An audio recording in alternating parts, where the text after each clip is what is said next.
நல்ல காரியம் சீக்கிரம் நடக்கட்டும், நல்ல காரியம் சீக்கிரம் நடக்கட்டும். வயலில் வந்து அப்படியே கலப்பை பிடிச்சி உழுதுகிட்டு அப்படின்ற அந்த கலப்பை பிடிச்சிட்டு சிவாஜி வந்து அப்படியே உழுதுகிட்டு இருக்கும்போது உஷாநந்தினி அவங்களுக்கு சொந்தமான அந்த லேண்டில் நிலத்தில் வயலில் நின்றுக்கிட்டு இவர் இங்கே அவங்க 2 பேரும் பேசக்கூடாதுல்ல, பேச முடியாதுல்ல, அப்படிப்பட்ட சுச்சுவேஷன் வரும்போது அவங்க கையில் இருக்கக்கூடிய ஒரு கர்ச்சீப்பு கைக்குட்டையை வந்து அப்படியே காற்றுல வந்து பறக்க விடுவாங்க. அந்த கைக்குட்டை அப்படியே அந்த இதில் வந்து காற்றுல பரவி வந்து அப்படியே சிவாஜி மேலே வந்து விடும். சிவாஜி அதை எடுத்து அப்படியே அந்த கைக்குட்டையை எடுத்து மார்புக்குள்ளே வச்சு திணிச்சிக்கிடுவார். அதெல்லாம் பெரிய கைதட்டல் வாங்கக்கூடிய காட்சி. அந்த பாடலை வந்து ரொம்ப அருமையான பாடல்.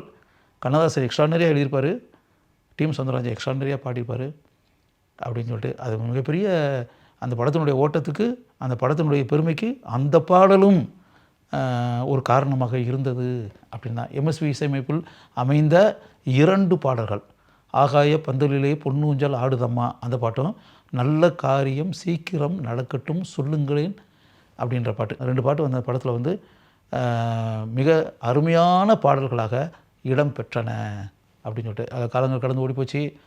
அந்த படத்தின் கதாநாயகனாக நடித்த நடிகர் திலகம் சிவாஜி கணேசன் இல்லை, அந்த படத்தை இயக்கிய சிவி ராஜேந்திரன் இல்லை, அந்த படத்திற்கு ஒளிப்பதிவு செய்த அருமையான ஒளிப்பதிவாளரான மாருதி ராவ் இல்லை, அந்த படத்திற்கு பாடல்களை எழுதிய கவியரசு கண்ணதாசன் இல்லை, திரைக்கதை அமைத்த சக்தி கிருஷ்ணசாமி இல்லை, அந்த படத்தை மிக அருமையாக அந்த படத்திற்கு இசையமைத்த மெல்லிசை மன்னர் எம்எஸ் விஸ்வநாதன் இல்லை. எல்லாருமே நம்மளை விட்டு பிரிஞ்சு போயிட்டாங்க.